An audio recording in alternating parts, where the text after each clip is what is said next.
Lang yung pangarap ko noon na natutupad ko na is to see the world through traveling. At eto na nga, nangyayari na talaga siya.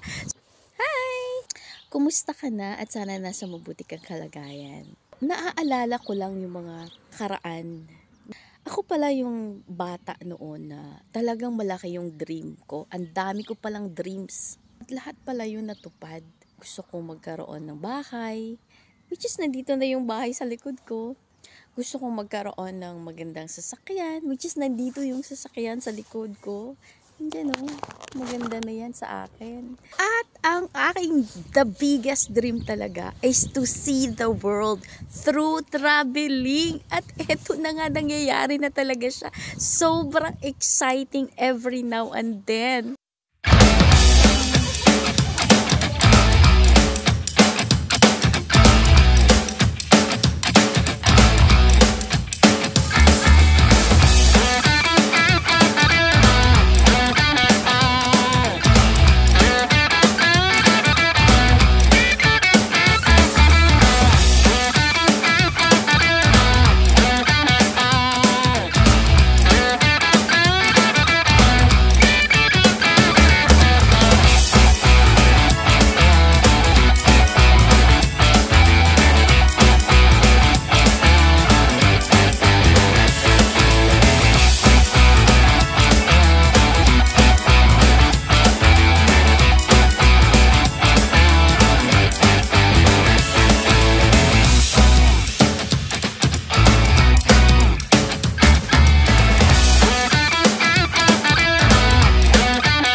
Pangarap ko noon na natutupad ko na. Umpisahan ko na siya nung nandyan ako sa Philippines kapag may day off. Kahit ngayong nanay ko nagagalit na sa akin kasi lakwatsera daw ako. Ang ganda pala kapag lakwatsera ka. Kasi ang daming mga opportunities na makikita mo, maririnig mo at makakasalamuhan mo mga tao na in the future, may mga connection sila sa buhay mo. Ayun yung aking dream bilang lakwatsera noon. Naging international lakwatsera na. So this week, aalis na naman si Lynn Murat na matagal ko nang pangarap din na makapunta sa lugar na yon. Ang akala ko nga bilang worker, akong pupunta sa lugar na yun. Pero this time, hindi na worker, kundi talagang tourist siya. At yung mga destination ng mga pangmayaman daw, hindi ko kinoconsidered yung kahirapan ng buhay as mahirap. Ginawa lang pala sa akin ni God yun. Kasi God is really intelligent. Ngayon ko lang naintindihan ang disiplina ni God sa atin. God is a silent disciplinarian para sa akin. Dinidisiplina niya tayo paraan ng mga challenges.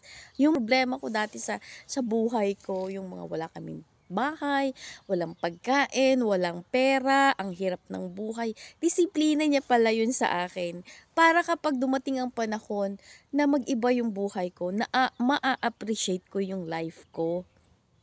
Kasi kung binigyan niya siguro ako noon nung nandoon na nung ako'y bata pa, baka this time around hindi ko to ma-appreciate kung anong nasa paligid ko ngayon at natatanggap ko sa buhay ko. Kaya ang kahirapan pala, I really thank God kasi nung buhay namin na walang-wala talaga kami noon. Yun pala yung mga pinatibay niya yung dibdib ko, pinatibay niya yung utak ko, pinatibay niya yung puso ko, pinatibay niya yung emotion ko. Lahat ng klase ng feelings, binigay niya sa akin noon. Yung umiiyak ka, yung naiinis ka, yung nagagalit ka, yung nagko-compare ka. Yung utak ko nagko-compare pa rin hanggang ngayon eh.